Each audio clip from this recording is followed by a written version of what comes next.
All right, it's May 1, and for those who've been following along on the channel for a while, you know May 1 brings the opening of trails in Jackson Hole from wildlife closure. So I am headed up Adams Canyon climb. To put this into perspective, this is something I do every May 1 to get a kind of a benchmark from where I am, because I have a lot of data through the years on this climb. But to put it into perspective, this is essentially where I start my climb. I got a warm up in, 10-minute warm up in, and I'm gonna start my climb now.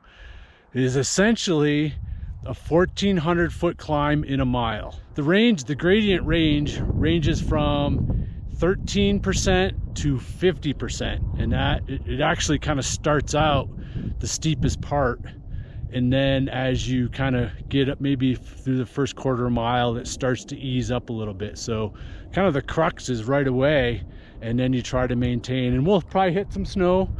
Last year, I look at my data from last year, and I hit snow at about just over 1,000 foot. So we'll probably hit snow. And again, this is just a benchmark, but what we're going to talk about today as we go up is how we can use visualization as a great way to enhance our performance. It's free, we all can do it, and it really works. Science shows it works, and it's just a very potent way. But there's some really detailed bits that we need to talk about that really elevate the effectiveness of visualization that we'll dive into, that's not really talked about. Okay, so I'm gonna head up, and I can't forget, if you've watched this channel also, you know my fixation on mountain lion and my goal to see mountain lion.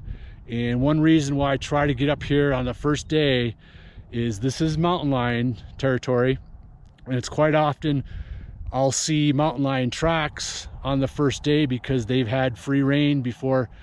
This trail doesn't get a lot of travel from people and from runners. It's mostly a hike for most people, but it does get a little bit of travel throughout the summer. But they're you know, up to this point, they've had free range of all the deer and everything, all the wildlife, and so it's quite possible that I want to scope out some mountain lion tracks, and again with my goal of hopefully seeing one. So here we go.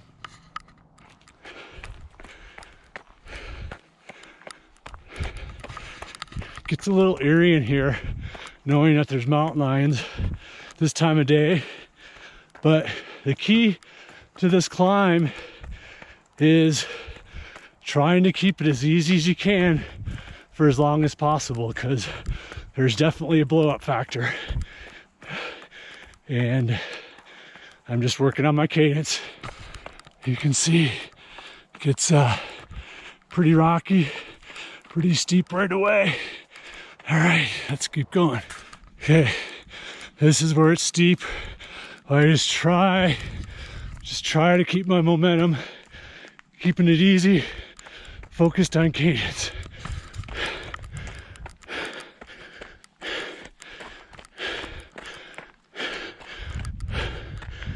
Knowing that the grade's gonna get a little easier.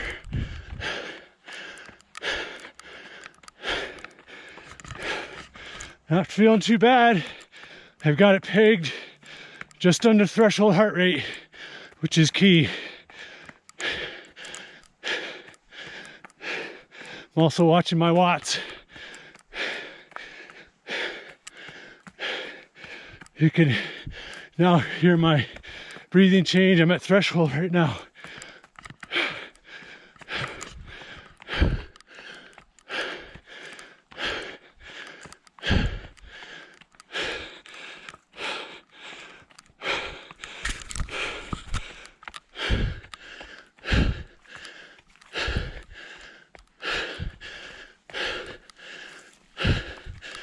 You gotta stay patient. Always feels like you've been going longer than you think. You get there when you get there.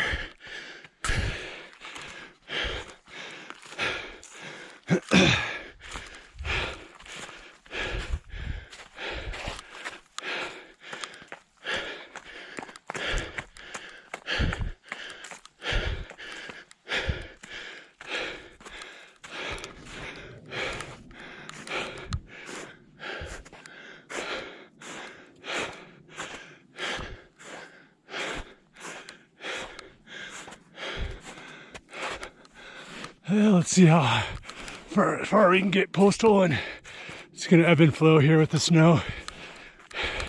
In the shade, out of the shade. It's a pretty narrow canyon, a lot of shade, so it's starting to open up. We got our final approach up here.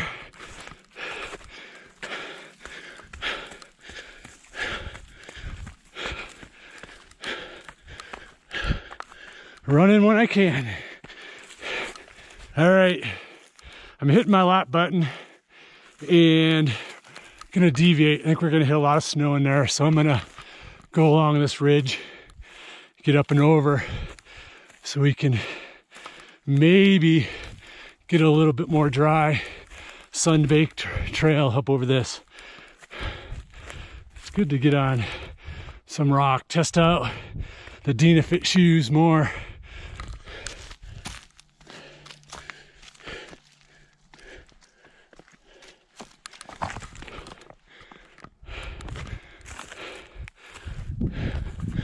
I came up through there.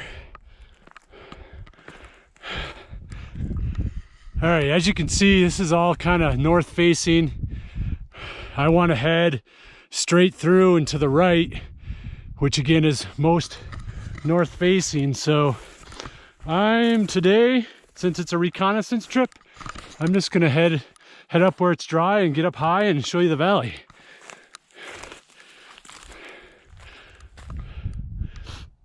So I mentioned this is prime mountain lion territory, and the reason why it opens today is that they allow for wildlife migration all winter. And here you can see some elk print as they're coming down the hill. They're sliding, stepping and sliding in the mud. They're going down to the trail, and I saw some fresh scat on the trail that was really pretty fresh, like within a couple hours. But we're kind of getting up high here. There's some more. Lots of tracks up here. See, and this is where this type of mud, I can usually see some mountain lion track. Starting to get a little high. Perfect temperature. A little humid from yesterday's rain, but not too chilly, not too warm, just right.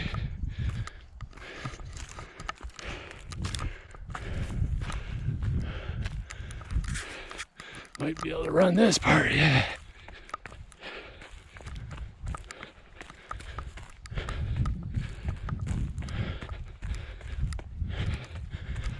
And so, just doing a reconnaissance.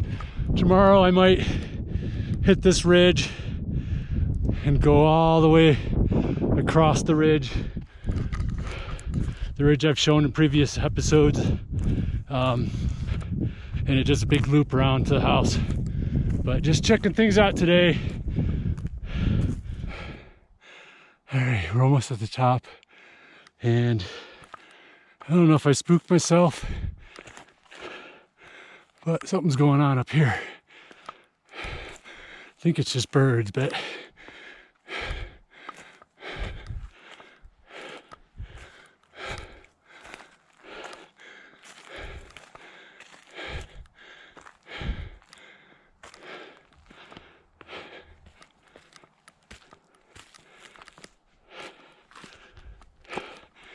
getting muddy. Overall, the terrain hasn't been bad. All right.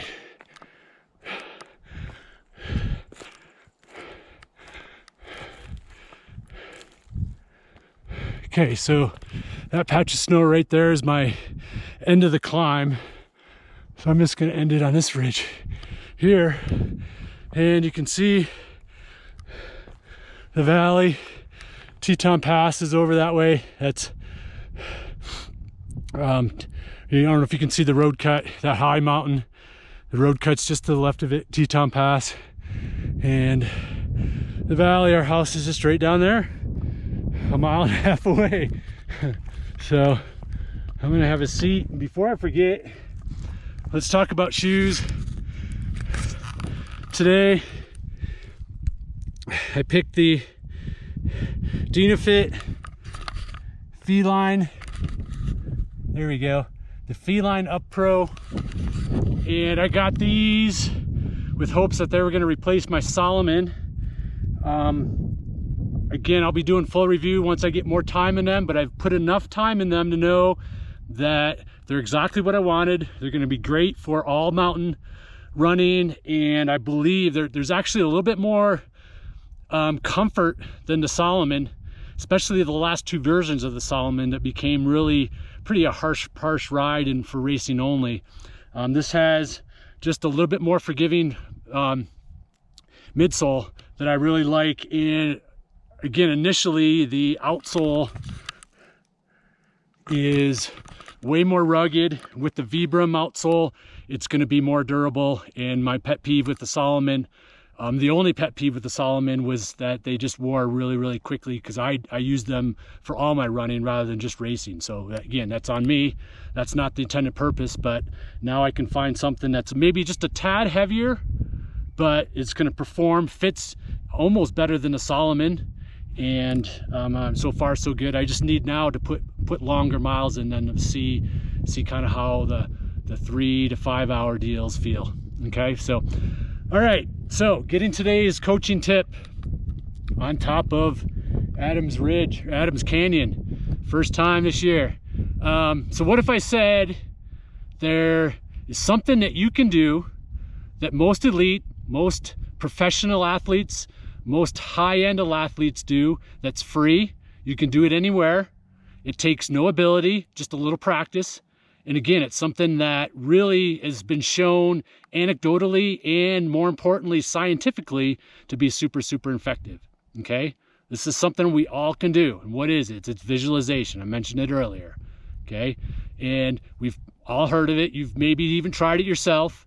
And it's we're kind of keep the science short and sweet. Essentially, you have the optical cortex in your brain. It's back here, and the job of the optical cortex is to take into consideration everything your eye sees. So your eye, you see with your eyes, and that direct brain wave goes right back to your optical cortex. So what this means is that highlights the optical cortex. Every time you see something, that registers, and it transmits information, and your body responds to it. Okay, so anytime you experience something with your eyes, that's what's working. That's sending signals to your mind and to your brain, to your body, to how to operate what you're seeing. And the cool thing is that through visualization, by simply closing your eyes and seeing something within your mind's eye, your optical cortex works no differently. So, long story short, again, the optical cortex sees your visualization just as if it was out in this mountain range view and observing with the eye. So we can practice performance. So what I did today is that I knew today was coming. I talked about how, gotta stop my watch. Talked about how hard this climb is. And I've done things differently this year with my training. I did much less climbing in hills during the winter to be a little bit fresher for the whole mountain running season. And with that, I was a little apprehensive and had a little bit of anxiety. More and more I started thinking about today and this climb to how well I was going to perform. And so to combat this anxiety, I spent all week closing my eyes and visualizing myself perform today just like I wanted to. And I did. The key, though, with a lot of good performance visualization that's not talked about is that one key little trick or secret that you can do that's highly effective to help you visualize is to think of a past experience that either replicates or is exactly how you want to perform. So again, we'll use me as an example. So today, last year at this time, in June 13th, I PR'd this climb and have the course record on it. Okay, so I went back and I looked at that and I remembered that day. And I remember what it felt like. I could visualize that whole experience that day, back on June 13th. Okay, and what I did is I visualized that day. So I closed my eyes and took my mind's eye back to that day and visualized myself running this climb, PRing, doing really well, feeling really good. And I went over and over and over doing that, so I knew what it felt like. I could see myself climbing. I could see myself with high cadence. I could hear my high cadence. I could hear my smooth breathing. I knew exactly what that felt like, and that created a feeling within my body. Okay, that the optical cortex was firing on all cylinders, and it knew exactly what that really, really great performance for me felt like. And then I took that feeling of that experience and out of that performance that I wanted, and then moved myself in my mind's eye ahead to today, and I visualized myself doing today, creating what that felt like to have that ultimate performance. So essentially, I practiced all week how I wanted to be today. And it worked. I felt great. With the snow, it's a little skewed because, again, I can't compare my time. I'll do that later in June when things melt out and compare my time. But as far as my anxiety, I had no anxiety going into it. I was relaxed. I was patient. I performed exactly how I wanted to feel, if that makes sense. And that all took place because of the practice I did each day leading up to today during the week. I practice. It's no different than going out and practicing your performance in your training. Okay, I practice it with my eyes closed, and I designed exactly how I wanted today to go. And it's so powerful. Okay, and you can do this for workouts like this that I did. You can do it for races, obviously, that I have a lot of my athletes do. It's very, very potent, but it takes a little practice. Okay, so take that little secret and go back in time to a race that you really performed really well on and you want to replicate that, or a training day like mine that you remember was just like the ultimate running high, and go back and re-experience that so your brain remembers that feeling. It's the feeling that you want, and then translate that feeling into visualizing the performance you want in the future. Okay, so super powerful, but it takes practice again. So give that a try. And again, like always, let us know. Maybe you have some secrets. Let us know your secrets. There's the cool thing about visualization, there's no rules. Hopefully we can start racing again and you can start putting that into play. So, all right, the sun's going under the clouds and I'm headed back down. Got a little bit of snow to get around, and then it should be some good fast downhill running. So. All right, give you a little idea what the climb is like on a downhill. I think we got one more patch of snow, but